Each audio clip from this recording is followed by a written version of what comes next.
Selama beberapa dekade, para ilmuwan telah menemukan planet-planet baru di luar tata surya. Hingga 2023, kita sudah menemukan lebih dari 5.000 planet, dan banyak di antara planet-planet itu yang berpotensi punya kehidupan.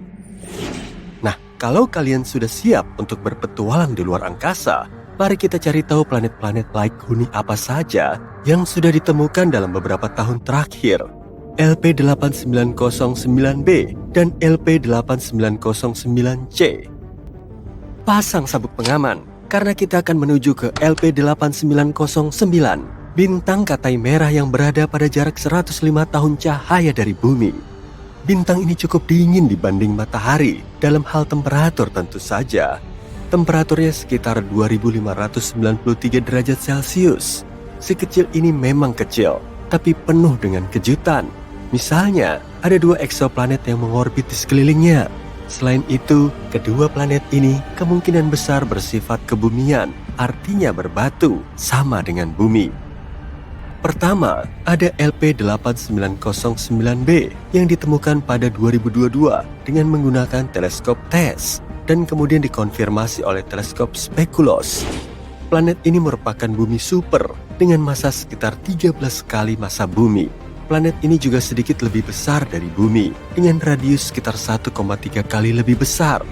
Dan, kalau kalian mengira orbit Merkurius mengelilingi matahari itu cepat, tunggu saja sampai kalian mendengar tentang LP8909b. Diperlukan waktu sekitar 3 hari untuk menyelesaikan satu putaran mengelilingi bintangnya. Bayangkan kalian tertidur di musim dingin yang membekukan dan terbangun di musim panas yang terik. Tapi, yang paling menarik perhatian di sini adalah LP8909c. Planet yang satu ini ditemukan oleh teleskop Speculos. Planet ini berada sedikit lebih jauh dari bintang dan membutuhkan waktu 2,5 kali lebih lama untuk mengorbit dibanding LP8909b. Planet ini juga sedikit lebih besar dari bumi. Tapi yang paling menarik dari planet ini adalah lokasinya yang berada di dalam zona laik huni bintang. Artinya, planet ini berpotensi punya air dalam bentuk cair di permukaannya dan iklim yang cocok untuk kehidupan. Sekarang, planet ini menjadi kandidat utama untuk dipelajari atmosfernya dengan menggunakan teleskop antariksa James Webb. Tapi tunggu dulu, gak hanya hal-hal menyenangkan yang ada di LP8909c. Planet ini juga sangat dekat dengan bintangnya, yang berarti planet ini penuh dengan radiasi yang berpotensi membuatnya kurang layak huni. Dan yang paling penting, planet ini terkunci secara tidal, sama seperti bulan. Artinya, satu sisi planet ini selalu menghadap ke bintang dan sangat panas, sedangkan sisi lainnya selalu berada dalam kegelapan dan sangat dingin. Model ilmiah menunjukkan planet ini bisa jadi lebih mirip Venus dalam hal atmosfer dan iklim. Dan Venus, kalian tahu, Venus gak dikenal sebagai planet yang ramah bagi manusia. Tapi, terlepas dari semua tantangan itu, LP8909c tetaplah sebuah eksoplanet yang menarik untuk dipelajari lebih lanjut. Siapa yang tahu rahasia apa yang disimpannya? Yuk, lanjut ke kandidat berikutnya. GJ1002b dan GJ1002c. Sebuah tim ilmuwan internasional yang dipimpin oleh para peneliti di Instituto de Astrofísica de Canarias telah menemukan 2 planet mirip bumi yang berjarak 16 tahun cahaya dari tata surya. Keduanya mengitari bintang Katai merah bernama GJ1002. Matahari kita adalah bintang Katai kuning, yang artinya GJ1002 jauh lebih dingin dan lebih redup daripada matahari kita. Tapi nggak apa-apa, kedua planet ini berada sangat dekat dengan bintang induknya. Jadi seharusnya nggak terlalu dingin atau gelap. Kedua planet yang dinamai GJ1002b dan GJ1002c ini berada di zona laik huni bintang induknya, yang artinya keduanya bisa mendukung kehidupan. Selain itu, keduanya juga punya massa yang mirip dengan massa bumi. GJ1002b merupakan planet dalam dan membutuhkan waktu sekitar 10 hari untuk mengitari bintang induknya. Sedangkan GJ1002c membutuhkan waktu lebih dari 21 hari.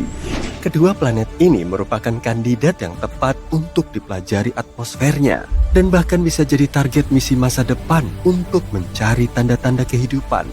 Yang paling penting, kedua planet ini berpotensi mendukung kehidupan dan itu sangat keren.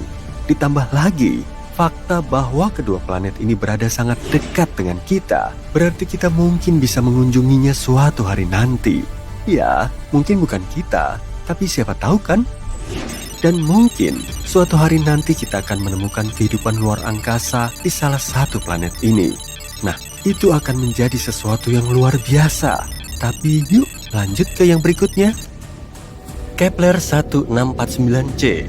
Kepler 1649c yang juga dikenal sebagai eksoplanet yang hilang ditemukan kembali pada 2022 oleh para ilmuwan dengan menggunakan data dari wahana antariksa Kepler milik NASA.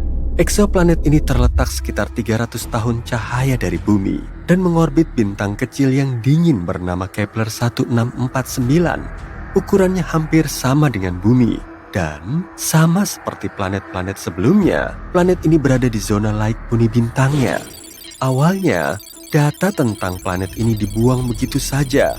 Sebuah program komputer khusus bernama RoboVetor yang ditulis untuk menyaring volume data Kepler secara otomatis memberi label positif palsu pada kandidat ini.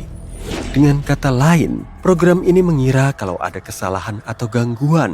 Untungnya, para peneliti memeriksa ulang hal-hal seperti itu. Dan ketika memeriksa ulang data, mereka berhasil menyelamatkan Kepler 1649c yang malang. Sekarang kita tahu kalau planet ini adalah planet kebumian, sama seperti bumi. Dan kalau memang mengandung air, mungkin saja ada kehidupan di sana. Tapi jangan berkemas dulu, masih banyak hal yang belum diketahui tentang Kepler 1649c. Misalnya, kita belum tahu seperti apa atmosfernya atau seperti apa permukaannya. Bisa jadi planet ini terkunci secara tidal, seperti halnya LP8909c. Hal itu nggak menyenangkan, karena itu Kepler 1649c layak untuk diteliti lebih lanjut. Mungkin planet ini bisa jadi tempat yang cocok untuk kita jadikan tempat berlibur di masa depan. Jangan lupa bawa tabir surya yang banyak ya, karena planet ini cukup dekat dengan bintangnya dan bisa jadi sangat panas. Kepler 1638b, eksoplanet ini terletak sekitar 5.000 tahun cahaya dari bumi di rasi bintang Cygnus. Planet ini juga berada di zona laik huni bintang induknya. Planet ini ditemukan pada 2020 oleh wahana Kepler melalui proses yang disebut transit. Wahana ini pada dasarnya mengambil sekumpulan foto bintang pada waktu yang berbeda. Setelah itu, program menganalisis foto-foto tersebut dan mencari bintik-bintik dan titik-titik kecil pada foto tersebut. Perubahan kecil pada kecerahan ini bisa jadi menandakan kalau ada planet yang sedang melintas di dekat bintang. Kepler 1638b agak aneh dibanding kebanyakan eksoplanet yang sudah ditemukan. Masanya 4 kali masa bumi dan punya radius 2 kali radius bumi, sehingga planet ini disebut sebagai eksoplanet bumi super. Periode orbitnya sekitar 260 hari, cukup dekat dengan bumi. Dan itu bagus. Akhirnya, setidaknya di suatu tempat musim dingin dan musim panas akan berlangsung secara normal. Kepler 1638b juga mungkin punya air dalam wujud cair di sana. Karena itu, Kepler 1638b juga menjadi kandidat yang bagus untuk diteliti lebih lanjut, melihat apakah planet ini berpotensi mendukung kehidupan. Semoga saja kita bisa mengetahui lebih banyak tentang planet ini di masa depan. Dan akhirnya, yang terakhir, Kepler 438b. Kepler 438b adalah sebuah eksoplanet yang berada sekitar 640 tahun cahaya dari bumi di rasi Lyra. Planet ini ditemukan pada 2015 oleh teleskop antariksa Kepler. Salah satu hal yang paling menarik dari Kepler 438b adalah ukuran dan lokasinya. Ukurannya hampir sama dengan bumi dan juga mengorbit di dalam zona laik huni bintang induknya. Tapi ada beberapa hal yang menarik. Pertama, Kepler 438b mengorbit bintang Katai Merah yang dikenal punya tingkat radiasi matahari yang tinggi dan bergejolak. Hal ini bisa membuat permukaan planet ini gak bersahabat bagi kehidupan yang kita kenal. Selain itu, Kepler 438b punya tahun yang jauh lebih pendek, hanya sekitar 35 hari di bumi. Hal ini bisa menyebabkan fluktuasi temperatur yang ekstrim di permukaan planet. Tapi, mungkin planet ini menjadi rumah bagi makhluk hidup luar angkasa yang tangguh dan sudah beradaptasi dengan kondisinya yang unik, atau mungkin tidak. Yang jelas, planet ini layak untuk diawasi. Ini adalah sebagian kecil dari daftar eksoplanet yang telah ditemukan dalam beberapa tahun terakhir. Sekarang, dengan menggunakan teknologi baru, kita bisa menemukan eksoplanet baru lebih sering lagi. Semoga saja ada yang benar-benar bisa dihuni ya. Eksoplanet adalah semua planet yang ada di luar tata surya kita. Sebagian ada yang melayang-layang bebas atau disebut dengan planet pengembara. Ada yang bergerak mengelilingi pusat galaksinya. Ada juga yang mengorbit 1 atau 2 bintang induk. Untuk pertama kalinya, para astronom menemukan eksoplanet pada tahun 1990-an. Sejak saat itu, para ilmuwan telah menemukan ribuan planet seperti ini. Dan sekarang, kamu juga bisa mengamatinya. Oh iya, ada bocoran nih, beberapa eksoplanet kelihatan cukup aneh. Ada juga eksoplanet lain yang menyerupai bumi dan mungkin bisa mendukung terbentuknya kehidupan. Eksoplanet terdekat dengan bumi adalah Proxima Centauri b dan jaraknya cuma 4,2 tahun cahaya dari bumi. Baru-baru ini, para astronom telah mengamati kalau planet ini kemungkinan menyerupai bumi, bahkan lebih dari yang mereka duga sebelumnya. Ukurannya cuma 17% lebih berat dari planet asal kita. Planet ini mengorbit bintang yang lebih redup dan lebih ringan dari matahari. Proxima Centauri b berada di tengah zona laik huni bintang tersebut. Berarti kemungkinannya ada air berwujud cair dan mungkin di situ ada kehidupan. Rupanya, eksoplanet tersebut terkunci secara pasang surut dengan bintang induknya. Artinya, salah satu sisinya selalu menghadap ke sang bintang, dan di sisi lainnya selalu gelap gulita. Para ilmuwan belum mengetahui keberadaan atmosfer di planet ini. Objek antariksa ini melintas terlalu dekat dengan bintangnya dan menyelesaikan satu orbitnya selama 11 hari di bumi. Radiasi dari bintang induk mungkin telah menarik udara planet menjauhnya. Kalau memang begitu, Proxima Centauri b gak akan mungkin memiliki air berwujud cair di permukaannya. Gliese 832c berjarak 16 tahun cahaya dari bumi. Dalam hitungan kosmik, jarak segini bisa dibilang sangat dekat sekali. Eksoplanet ini 5 kali lebih besar dari bumi dan bergerak lebih dekat ke bintang induknya. Itu sebabnya 1 tahun di situ cuma berlangsung selama 36 hari. Tapi karena bintang ini termasuk bintang katai merah yang jauh lebih dingin dan redup dari matahari, Gliese 832c mendapat cahaya dan panas sebanyak planet kita. Tapi masih belum diketahui pasti kemiripan antara Gliese 832c ini dengan bumi. Mungkin planet ini punya atmosfer yang jauh lebih tebal, sehingga menciptakan efek rumah kaca secara besar-besaran. Fenomena ini bisa terjadi saat planet menyerap lebih banyak panas dari bintang induknya, bahkan melebihi dari jumlah yang bisa dilepaskan kembali ke luar angkasa. Jadi, Gliese 832c ini lebih mirip dengan Venus yang membara dibandingkan dengan bumi yang relatif dingin. Planet mirip bumi lainnya, TOI 700d, berjarak 100 tahun cahaya dari kita, tepatnya di konstelasi Dorado. Planet ini mengorbit bintang katai kecil dan agak dingin, yang kurang lebih 40% lebih besar dan lebih berat dari matahari. Suhu di permukaannya setengah kali dari suhu bintang kita. Planet terluarnya, yaitu TOI 700d, hampir seukuran bumi. Planet ini juga berada di zona laik huni bintang induknya. Suar dari TOI 700 nggak mencapai planet ini, sehingga semakin membuka peluang kalau eksoplanet ini laik huni. Dengan kata lain, planet tersebut berpotensi mampu membentuk dan mempertahankan kehidupan. Para ilmuwan belum tahu pasti kondisi di permukaannya, tapi salah satu simulasi komputer yang mereka buat menunjukkan kalau planet tersebut diselimuti lautan. Objek antariksa ini punya atmosfer yang sangat padat, dan sebagian besarnya terdiri dari karbon dioksida. Para astronom mengira atmosfer serupa berada di sekeliling Mars saat planet ini masih muda.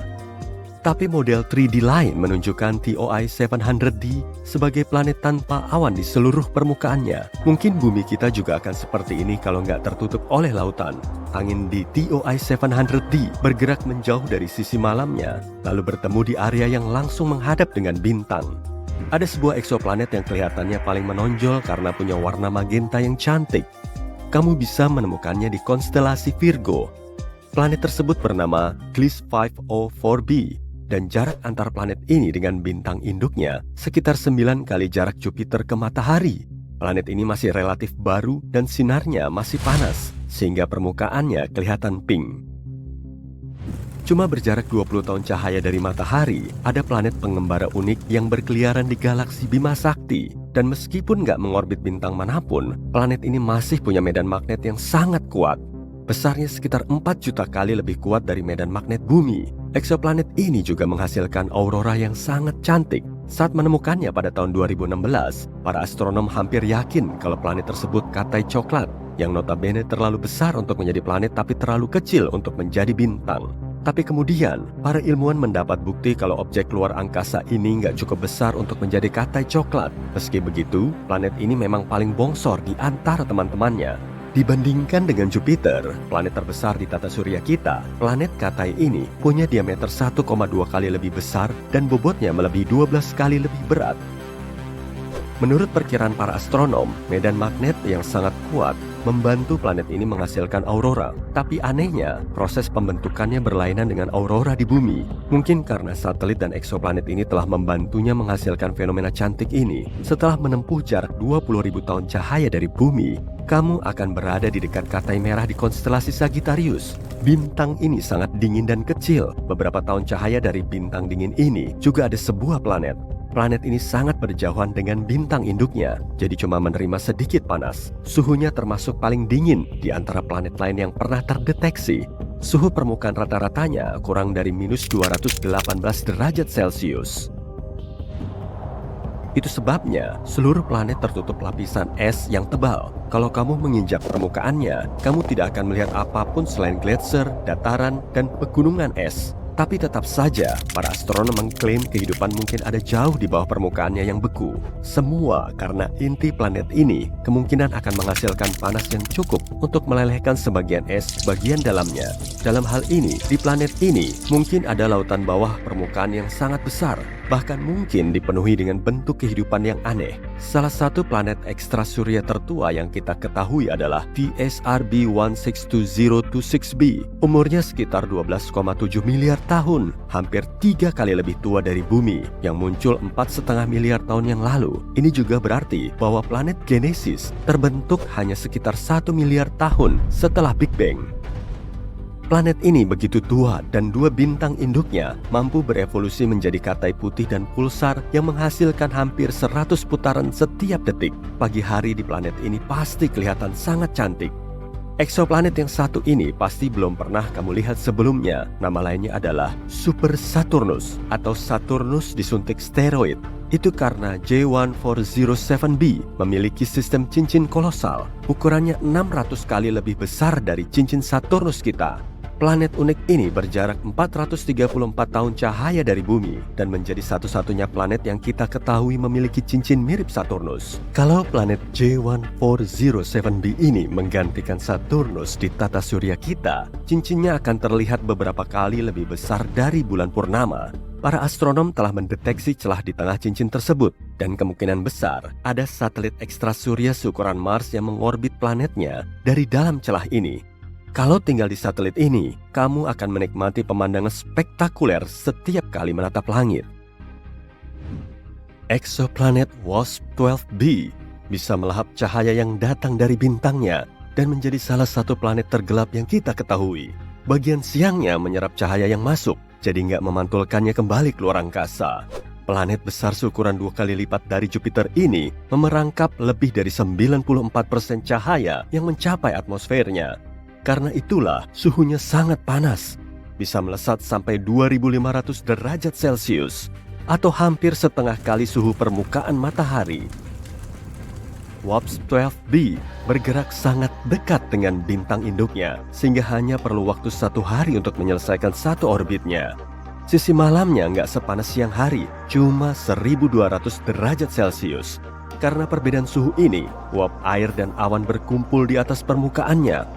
Pusaran material dari atmosfer yang sangat panas tumpah ke bintangnya secara berkala. Sekitar 4000 tahun cahaya dari bumi, ada eksoplanet yang mungkin menyerupai sebongkah berlian besar. Ukurannya 5 kali lipatnya bumi, tapi kala revolusinya cuma selama 2 jam 10 menit. Objek antariksa ini merupakan pulsar yang berputar dengan kecepatan 10.000 kali setiap menit. Dan sejauh ini kepadatannya paling tinggi di antara planet lain yang kita temukan. Sebagian besarnya terdiri dari karbon super padat, dan menurut para astronom, karbon ini bisa mengkristal. Kalau prediksi mereka benar, maka sebagian dari planet ini berupa berlian. Saat malam hari, WAPS-76b diguyur hujan besi, dan saat siang hari, suhunya naik sampai 2400 derajat Celcius, yang mampu menguapkan kebanyakan logam. Eksoplanet ini sedikit lebih kecil dari Jupiter dan sejauh 640 tahun cahaya dari bumi. Kondisi cuaca yang mengerikan di dunia ini disebabkan oleh orbitnya yang gak biasa. Jarak antara WAPS-76b dengan bintang induknya 10 kali lebih pendek dari Merkurius ke matahari. Itu sebabnya bintang dan planet besar tersebut terkunci secara pasang surut. Salah satu sisi WAPS-76b selalu menghadap ke sang bintang dan sisi lainnya selalu gelap gulita. Eksoplanet berwarna biru cerah ini berjarak 62 tahun cahaya dari bumi. Ukurannya sedikit lebih besar dari Jupiter dan terlihat tenang. Warna birunya mungkin mengingatkanmu pada bumi, tapi penampilannya ini menyembunyikan sifat menakutkan. Rona indahnya dihasilkan dari atom dan partikel silikat yang membentuk atmosfer. Tapi kecepatan angin di situ bisa mencapai 8.700 km per jam, 7 kali lebih ngebut dari kecepatan suara. Dan suhunya bisa mencapai 870 derajat Celcius. Tapi itu belum seberapa. Di planet aneh ini, terjadi hujan kaca yang arahnya menyamping. Jadi, kalau kamu mau pelesiran keluar angkasa, sebaiknya coret aja planet ini dari daftarmu. Tiap bulan April, para saintis mengamati cahaya asteroid pudar yang melewati planet kita. Akhirnya mereka tahu ada objek aneh yang berkilauan di teleskop mereka. Tim tersebut menduganya sebagai asteroid, tapi setelah tahu faktanya, mereka malah terbengong-bengong. Rupanya, mereka baru aja ngeliat batu angkasa tak biasa yang gak terbuat dari mineral pembentuk asteroid, tapi dari silikat yang kebanyakan ditemukan di bulan. Mereka menamai objek ini sebagai Kamo'oalewa, yang artinya objek angkasa yang bergerak teratur. Batu ini nggak sama seperti asteroid dekat bumi lain yang sudah biasa mereka lihat karena bongkahannya punya pola pantulan cahaya yang mirip dengan batu bulan. Batu ini juga pernah dibawa pulang oleh para astronot setelah mereka menyelesaikan misi NASA. Bongkahan ini ternyata berupa kuasi satelit atau objek sejenis asteroid yang mengitari bumi dan matahari. Objek ini berulang kali mengitari bumi dan kemiringannya paling beda. Makanya kita cuma bisa melihatnya di langit malam setahun sekali. Bongkahan ini juga terlihat suka jaga jarak karena jaraknya dengan bumi minimal selalu 14 juta kilometer atau hampir 40 kali lipatnya jarak bumi ke bulan. Karena sulit terlihat, objek ini diperkirakan cuma bergerak di orbitnya untuk sementara waktu dan sampai di posisinya saat ini sejak 500 tahun yang lalu. 300 tahun lagi, orbitnya kemungkinan akan berubah. Bongkahan serupa juga mungkin ada di ruang angkasa dan minimal ada 3 objek dekat bumi serupa dari tempat yang sama. Para peneliti belum tahu asal-muasalnya, tapi mereka bisa mendalami objek antariksa yang gak biasa ini dengan mengirim pesawat antariksa. Tujuannya untuk ngumpulin dan membawa sampel ke bumi. Badan Luar Angkasa Tiongkok berencana akan merealisasikannya kira-kira 10 tahun lagi. Bulan terbentuk di tengah kekacauan ini. Beberapa teori menjelaskan tentang terbentuknya bulan. Salah satunya mengklaim awalnya bulan hanyalah objek pengembara mirip asteroid. Bulan terbentuk di suatu tempat di tata surya kita, kemudian posisinya terlalu mepet ke bumi hingga ketarik oleh gaya gravitasi planet kita. Teori kedua menyatakan bumi kita berputar sangat cepat hingga sebagian materinya pecah dan mulai mengitari bumi. Salah satu serpihan terbesarnya menjadi bulan. Lalu teori ketiga menjelaskan bulan terbentuk saat planet kita melalui proses pembentukannya sendiri. Tapi teori ini paling banyak diterima saat ini. Bumi pernah bertabrakan dengan planet seukuran Mars, tapi bukan di galaksi yang jauh. Serpihan dan awan debu dari tabrakan kemudian terakumulasi dan mulai mengitari planet kita. Akhirnya, bulan terbentuk di situ. Misi Apollo membawa lebih dari 1/3 ton tanah dan batu dari permukaan bulan. Bebatuan ini menunjukkan kalau bulan dan bumi punya bahan pembentuk yang sangat mirip. Jadi kemungkinan keduanya punya sejarah yang sama. Kalau bulan berasal dari tempat lain dan akhirnya tertarik oleh gaya gravitasi bumi, komposisinya pasti akan berlainan. Selain itu, kalau bulan terbentuk secara bersamaan dengan bumi atau mungkin pernah hancur, maka keduanya akan punya mineral yang sama. Tapi mineral di bulan mengandung sedikit air. Satelit alami kita ini juga banyak mengandung bahan yang terbentuk secara cepat pada suhu tinggi. Selain bulan, beberapa objek di tata surya kita juga punya masa lalu yang misterius. Hippocamp adalah satelit Neptunus yang ditemukan pada 2013.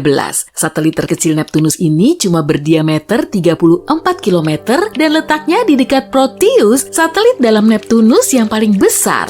Nah, nama Hippocamp gak diambil dari nama hewan ini ya, meski sama-sama ada hipponya. Para ilmuwan menduga Hippocamp mungkin telah terbentuk dari serpihan yang dihasilkan dari tabrakan Proteus dengan komet. Kalau Hippocamp memasuki orbit Proteus dari tempat lain di tata surya, Proteus pasti sudah menelan atau mendepaknya. Tapi Proteus sendiri nggak termasuk dalam satelit Neptunus generasi pertama. Proteus terbentuk dari sisa-sisa sistem satelit awal di Neptunus. Satelit pertama ini hancur saat Neptunus menangkap Triton yang kini menjadi satelit terbesarnya. Bukti utama yang mengindikasikan tabrakan ini bisa dilihat dari aktivitas orbitnya. Triton mengiringi Neptunus secara terbalik, gak seperti satelit lainnya. Neptunus menangkap Triton dari sabuk Kuiper. Sabuk ini dipenuhi objek dingin dan puing berbatu yang membentang di luar Uranus. Maka Hippocamp termasuk satelit generasi ketiga.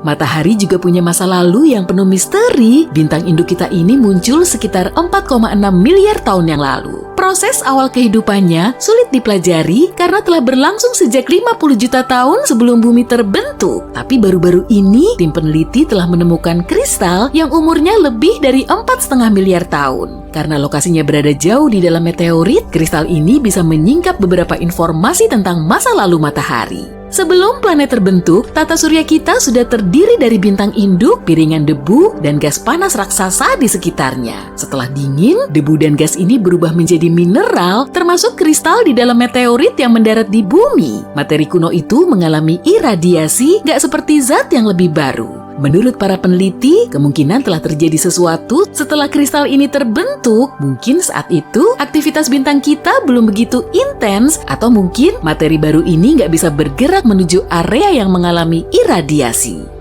Dengan mengamati planet Katai, kita bisa merunut ke masa lalu tata surya kita. Sekitar 4 miliar tahun yang lalu, gaya gravitasi Jupiter, Saturnus, dan Neptunus menyatu, kemudian menyebabkan asteroid dan komet melesat ke tata surya kita. Akibatnya, planet ini bertabrakan dengan planet lain. Semua planet Katai di sabuk Kuiper seperti Pluto, Eris, Haumea, dan Makemake juga punya bulan sendiri yang kemungkinan telah terbentuk oleh tabrakan kuat. Serpihan es di orbit mirip Haumea bisa membuktikan teori tabrakan purba. Serpihan yang dihasilkan dari tabrakan ini nggak punya energi yang cukup untuk menghindar dari tarikan gravitasi planet Katai.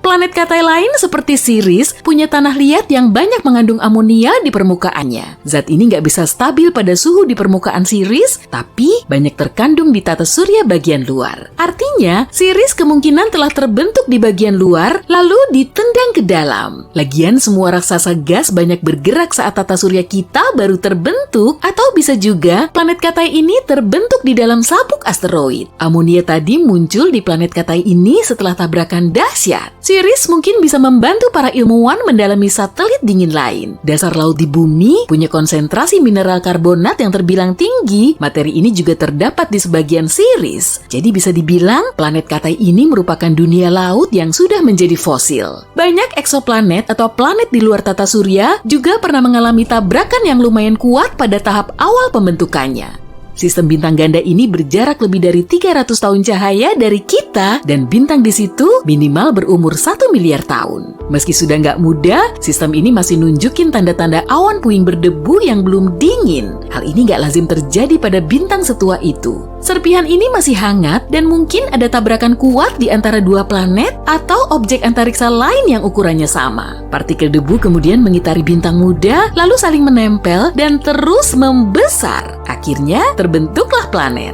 Debu yang tersisa biasanya menetap di area yang jauh dan dingin. Kalau di tata surya kita, terdapat di sabuk Kuiper yang letaknya jauh di luar Neptunus.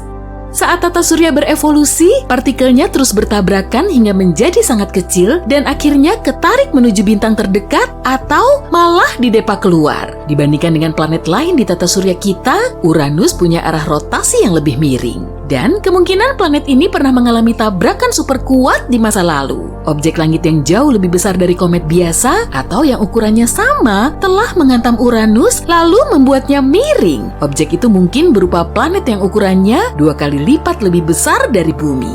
Atau bisa jadi berupa protoplanet. Objek antariksa ini sebagian besarnya terbentuk dari es dan batu di sekitar sang bintang dan kemungkinan akan berkembang menjadi planet dalam waktu dekat. Hasil dari benturan menyelimuti inti Uranus dan mencegah panasnya keluar. Dan hal ini bisa ngejelasin kenapa suhu permukaan Uranus sangat dingin. Brrr. Duar! Jupiter kena gempuran benda angkasa lagi tuh. Bukan main. Raksasa gas ini merupakan planet terbesar di tata surya, 318 kali lebih besar dari Bumi dan 2,5 kali lebih besar dari planet lain di seantero tata surya kita. Tapi masih ada satu lagi, kalau ukurannya terus membesar, lama-lama Jupiter malah akan menyusut. Jadi sederhananya, saat bobotnya makin melar, si raksasa gas akan memadat sampai akhirnya menarik dirinya sendiri. Para ilmuwan menyatakan kalau massa Jupiter mencapai 4 kali lebih berat dari sekarang, ukurannya kemungkinan besar akan sama. Planet terengebut di tata surya kita ini berotasi pada porosnya selama 10 jam, serta paling sering digempur oleh objek lain dari luar angkasa. Fenomena ini terdeteksi oleh astronom amatir yang mengamati Jupiter setelah mereka melihat sejumlah kilatan misterius di permukaannya. Lalu, efek dari tabrakan tersebut akan menimbulkan kilatan. Di antara semua planet di tata surya kita, Jupiter memang paling sering jadi target gempuran asteroid. Pada tahun 1994, para astronom nemu komet Shoemaker-Levy 9 yang hancur berkeping-keping setelah bertabrakan dengan Jupiter. Ukuran awal komet ini kurang lebih sebesar meteorit yang memusnahkan dinosaurus. Dan setelah tabrakan, Shoemaker-Levy 9 pecah menjadi lebih dari 20 serpihan. Akibat peristiwa ini, permukaan si raksasa gas terus meredup sampai berbulan-bulan. 15 tahun kemudian, tepatnya pada tahun 2009, para astronom nemu titik hitam segede bumi di permukaan Jupiter yang dihasilkan oleh tabrakan asteroid seukuran 200 sampai 500 meter. Salah satu asteroid terbesar yang pernah menghantam bumi jatuh di kawasan Tunguska, Rusia pada tahun 1908. Tabrakan ini menyebabkan ledakan besar, tapi kita nggak pernah tahu persis lokasi kawahnya. Memangnya kenapa sih Jupiter terus-terusan diburu banyak objek ruang angkasa? Asteroid dan komet yang melintasi bumi dan Jupiter melaju pada kecepatan yang hampir sama. Kepadatan objek luar angkasa yang saling berinteraksi juga hampir sama, tapi penampangnya sangat berlainan. Diameter Jupiter 11 kali lebih besar dari bumi, sehingga penampangnya juga 125 kali lebih besar.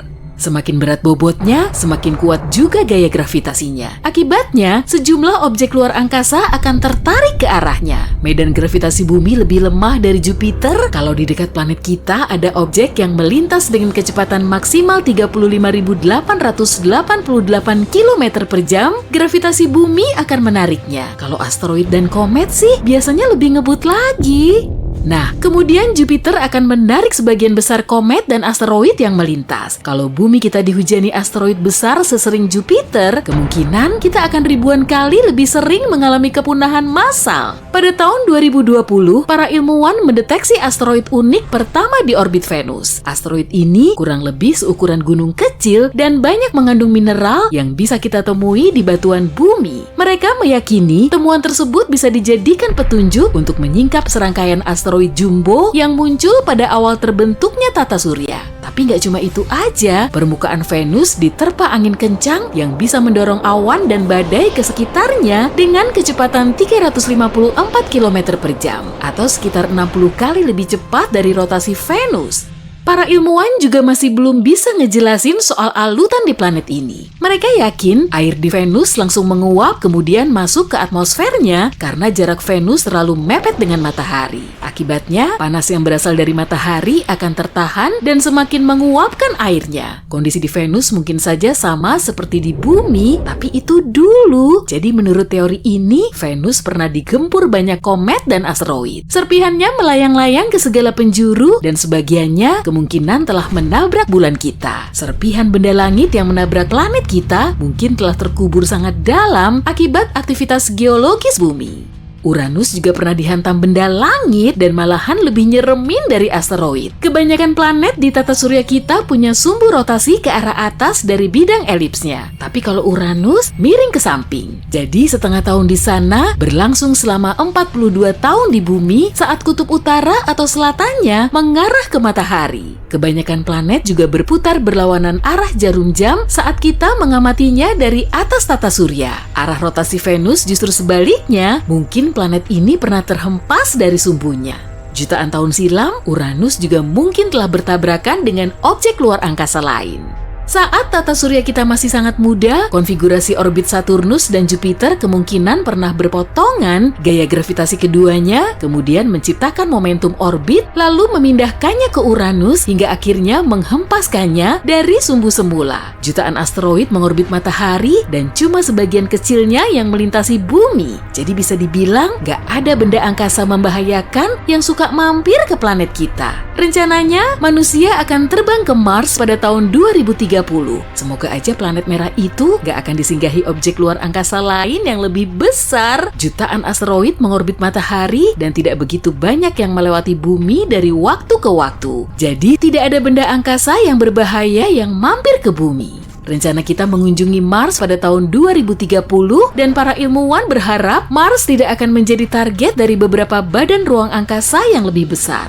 Kawah baru terbentuk di permukaan Mars setiap 1 atau 2 hari dan diameternya bisa mencapai 4 meter. Maka kemungkinan kawah ini telah terbentuk oleh objek luar angkasa seukuran bola sepak. Karena atmosfer Mars lebih tipis dari bumi, asteroid kecil jadi lebih gampang masuk. Sebagian besar belahan utara Mars terdiri dari dataran rendah berkontur rata, sedangkan bagian selatannya lebih tinggi, dipenuhi kawah dan bagian dalamnya mengandung sejumlah logam langka. Menurut salah satu teori, hal ini disebabkan oleh objek langit besar yang bertabrakan dengan Mars, lalu menghancurkan sebagian belahan utaranya. Serpihan dari asteroid tersebut mengelilingi planet ini dan kemudian menyatu menjadi 2 satelit kecil yang mengorbit Mars.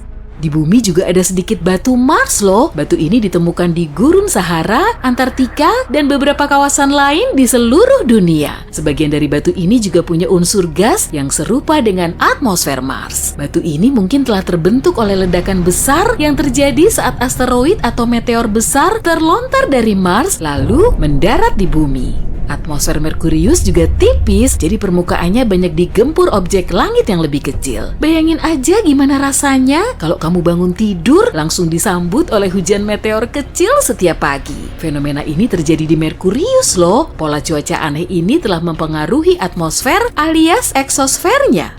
Merkurius sangat padat dan bobot inti besinya 2/3 kali dari total masanya. Para ilmuwan memperkirakan massa Merkurius pernah lebih besar dari itu, tapi karena sering terjadi tabrakan, permukaannya jadi semakin hancur. Merkurius terus-terusan dibombardir oleh batu dari ruang angkasa yang meninggalkan bekas kawah. Dataran di permukaannya terbentuk oleh lava vulkanik yang meluap ke permukaan, kemudian menjadi kering dan keras. Banyak sekali kawah yang mengandung lava vulkanik, jadi kemungkinan di Merkurius ada banyak gunung berapi. Sejumlah asteroid aneh juga telah ditemukan di dekat Neptunus. Ukurannya bervariasi, ada yang sebesar kota metropolitan, ada juga yang sekecil kerikil. Asteroid ini diduga berasal dari kelompok asteroid yang disebut Sabu Kuiper yang membuat cincin jauh di luar Neptunus. Tapi, asteroid baru ini memiliki warna yang berbeda dari Sabu Kuiper. Lokasinya sangat jauh dari matahari, sehingga permukaannya datar. Tapi warnanya mirip dengan asteroid yang terpapar matahari di sekitar Jupiter. Seperti seluruh planet lainnya, Neptunus mendapat panas dari matahari. Tapi ada yang misterius di dalam planet ini karena suhunya ternyata lebih ngebul dari yang seharusnya. Hal ini memengaruhi cuacanya dan Neptunus punya cuaca paling aneh di seluruh tata surya. Badai besar, angin kencang gila-gilaan, awan tipis yang terus berubah. Ada bintik-bintik gelap di atmosfernya yang selalu timbul dan menghilang. Kita menerima sinar matahari 1000 kali lebih banyak dari Neptunus. Raksasa gas seperti Saturnus dan Jupiter dapat melindungi planet kita dari asteroid. Tanpa planet raksasa ini, hantaman besar yang menghasilkan banyak serpihan pembentuk bulan dan planet lain akan sering terjadi. Ada asteroid besar yang menuju Saturnus yang bisa saja cuma numpang lewat pada tahun 2031. Ukurannya 10 kali lebih besar dari asteroid yang memusnahkan dinosaurus. Titan, salah satu bulan yang mengorbit Saturnus, 80% lebih berat dari bulan kita, sebenarnya satu-satunya bulan di tata surya kita yang punya atmosfer. 1,5 kali lebih tebal dari bulan kita, sebagian besar terdiri dari nitrogen seperti atmosfer kita. Tidak ada yang tahu dari mana semua nitrogen itu berasal, namun tidak seperti Saturnus dan sebagian besar tempat lain di tata surya kita, bulannya memiliki potensi nyata untuk menjadi rumah kita nantinya. Sepertinya cara terbaik untuk pergi ke suatu planet dari bumi adalah dengan sabar menunggunya sedekat mungkin. Ya, itu dia. Lalu lepas landas dengan roket yang diarahkan ke planet tersebut. Sampai jumpa, Bu. Sampai jumpa. Tunggu, mengapa cara ini tidak berhasil? Pertama, planet-planet termasuk planet kita terus bergerak mengikuti orbit elips dengan kecepatan puluhan mil per detik. Jadi roketmu harus ditempatkan dalam orbit elips, bukan? Seperti mengarahkan anak panah ke target yang bergerak atau mengadakan pesta kejutan untuk temanmu. Kamu tidak ingin kejutan datang pada saat yang tidak tepat. Selain itu, ketika kita mengirim wahana antariksa ke planet lain, kita ingin menggunakan energi sesedikit mungkin. Dan untuk mencapai planet manapun di luar sana dengan cara termudah, kamu memerlukan trik khusus yang disebut orbit transfer Hoffman. Katakanlah kamu ingin pergi ke Mars. Kamu harus menunggu sampai bumi dan planet merah berada di posisi yang tepat, sehingga kamu tidak tersesat di sana atau kehabisan bahan bakar di tengah jalan. Perjalanan ke sana menggunakan orbit transfer Hoffman akan memakan waktu sekitar 259 hari. Itu karena orbit transfer antara bumi dan Mars membutuhkan waktu 517 hari untuk menyelesaikan satu orbit penuh. Dan perjalanan ke Mars mencakup setengah dari orbit tersebut. Tidak bisakah kamu melakukan perjalanan lebih cepat?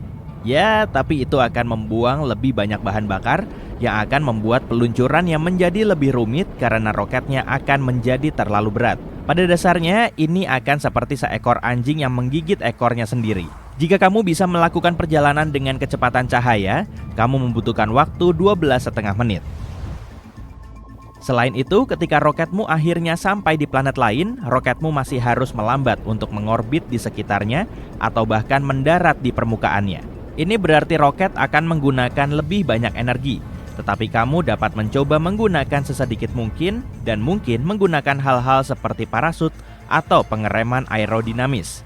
Ini seperti jika kamu mengendarai skateboard dan harus berhenti, kamu tidak akan langsung menabrak dinding. Kamu akan menggunakan kakimu atau sesuatu untuk memperlambat secara bertahap. Perjalanan ke Venus sedikit lebih cepat. Kamu membutuhkan waktu sekitar 146 hari. Itu tidak buruk, tapi masalahnya kamu masih harus menunggu sekitar 2 tahun sebelum kembali ke bumi. Hal ini diperlukan karena planet-planet tersebut perlu menyesuaikan diri dengan baik agar wahana antariksa bisa bertemu dengan orbit bumi saat kembali. Jadi, secara keseluruhan, perjalanan pulang pergi ke Venus akan memakan waktu sekitar 2 tahun 1 bulan, termasuk waktu tunggu. Dan waktu tunggu itu tidak akan menyenangkan, mengingat Venus adalah planet terpanas di tata surya kita. Katakanlah kamu ingin melakukan perjalanan ke Jupiter. Berapa lama waktu yang dibutuhkan? Tergantung pada banyak hal, terutama posisinya. Ditambah lagi seberapa cepat kamu bepergian. Jika kamu ingin menggunakan teknologi terbaik yang kita miliki saat ini, kamu harus tahu bahwa wahana antariksa tercepat yang pernah dibuat, New Horizons milik NASA, membutuhkan waktu lebih dari 1 tahun atau 405 hari untuk mencapai Jupiter. Tapi perlu diingat kalau misi New Horizons hanyalah terbang lintas. Wahana ini tidak benar-benar mengorbit Jupiter.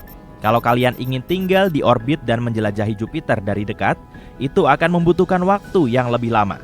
Jadi, perjalanan ini jelas bukan perjalanan akhir pekan. Dengan menggunakan transfer Hoffman, kamu membutuhkan waktu beberapa tahun untuk mencapai Jupiter. Hal ini karena transfer Hoffman berfokus pada pemindahan objek dari satu orbit ke orbit lainnya. Jupiter berada di orbit yang lebih tinggi daripada planet tempat tinggal kita. Jadi untuk menyelesaikan transfer, roketmu harus berjalan di sepanjang jalur yang akan membawanya melewati orbit planet gas raksasa ini.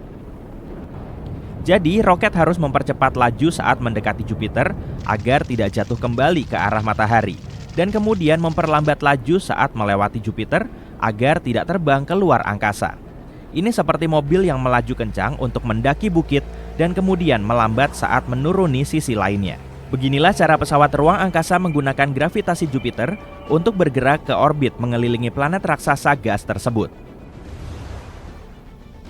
Sulit untuk mengetahui jarak yang tepat antara Jupiter dan Bumi. Keduanya mengelilingi matahari dalam lintasan berbentuk lonjong yang berbeda. Kadang-kadang keduanya sangat dekat satu sama lain dan di lain waktu mereka sangat berjauhan. Mereka seperti sedang bermain tag. Tapi rata-rata jarak mereka 714 juta kilometer dari satu sama lain.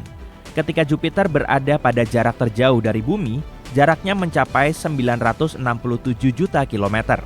Itu sama saja dengan mengelilingi Bumi sebanyak 24.000 kali. Tapi kalau kamu bisa pergi ke Jupiter dengan kecepatan cahaya, rata-rata kamu akan tiba di sana dalam waktu 40 menit. Ada wahana antariksa super cepat yang perlu kami sebutkan, Parker Solar Probe. Bayangkan kalian sedang berada di roller coaster yang sangat cepat, bergerak dengan kecepatan luar biasa yang sulit dipahami. Roller coaster itu sebenarnya adalah Parker Solar Probe. Wahana ini terbang semakin dekat ke matahari, memecahkan rekor kecepatan di sepanjang perjalanannya. Selama terbang lintas dekat ke-10 dengan matahari pada November 2021, Parker Solar Probe berhasil mencapai kecepatan tertinggi lebih dari 360.000 mph. Itu sama saja dengan mengelilingi seluruh bumi dalam beberapa menit. Dan ini dia. Ketika wahana ini semakin dekat dengan matahari pada Desember 2024, kecepatannya diperkirakan mencapai 430.000 mph. Yap, bukan ide yang bagus untuk makan siang besar sebelum menaiki roller coaster ini. Sekarang katakanlah kamu sedang berada di Parker Solar Probe dan kalian ingin mengambil jalan memutar untuk mengunjungi Jupiter. Jika kamu bisa melakukan perjalanan lurus dengan kecepatan yang sama dengan kecepatan Parker Solar Probe saat terbang lintas ke-10, kamu hanya membutuhkan waktu 42 hari untuk sampai di Jupiter pada jarak terdekatnya. Pada jarak rata-rata, kamu akan membutuhkan waktu sedikit lebih lama untuk sampai ke sana, 51 hari. Kamu juga harus mempertimbangkan durasi perjalananmu. Ada dua cara untuk tiba di sebuah planet, yaitu dengan masuk ke orbit mengelilingi planet atau dengan terbang sangat cepat. Jika wahana antariksa akan masuk ke orbit, maka wahana harus melambat ketika mendekati planet. Bayangkan jika wahana ini ditangkap oleh gravitasi planet dan mulai mengelilinginya. Lebih baik memperlambat laju pesawat saat tiba di sana. Dan ini berarti membakar banyak bahan bakar ekstra dan membuat perjalananmu lebih lama. Ini yang menarik. Untuk melakukan perjalanan lebih cepat, kita bisa menggunakan sesuatu yang disebut bantuan gravitasi. Artinya, kita menggunakan gravitasi planet dan benda-benda lain di luar angkasa untuk memberikan sedikit dorongan dan mempercepat laju roket kita yang berharga ini. Begitulah cara wahana Voyager bisa pergi ke Saturnus dan seterusnya. Tapi bahkan dengan bantuan gravitasi pun, perjalanan ke bintang lain masih membutuhkan waktu yang sangat lama. Sebagai contoh, bintang yang paling dekat dengan kita adalah Proxima Centauri, dan jaraknya masih 4,2 tahun cahaya. Mari kita ubah metodenya sekarang dibandingkan dengan contoh sebelumnya. Jika kita melakukan perjalanan dengan kecepatan yang sama dengan Voyager 1, kita membutuhkan waktu 75.000 tahun untuk sampai di sana. Jika kamu ingin melakukan perjalanan ke Uranus, ketahuilah bahwa jaraknya bisa mencapai 3 miliar kilometer, tergantung pada posisi planet-planet tersebut selama mengorbit. Voyager 2 membutuhkan waktu sekitar 9,5 tahun untuk mencapai Uranus. Tapi Uranus sangat dingin, dan sebagai raksasa es, planet ini bahkan tidak memiliki permukaan yang bisa didarati. Sebagian besar planet ini berupa cairan yang berputar-putar. Kamu tidak hanya tidak memiliki tempat untuk mendarat di sana, tapi roketmu bahkan tidak akan berhasil melewati atmosfer Uranus tanpa cedera.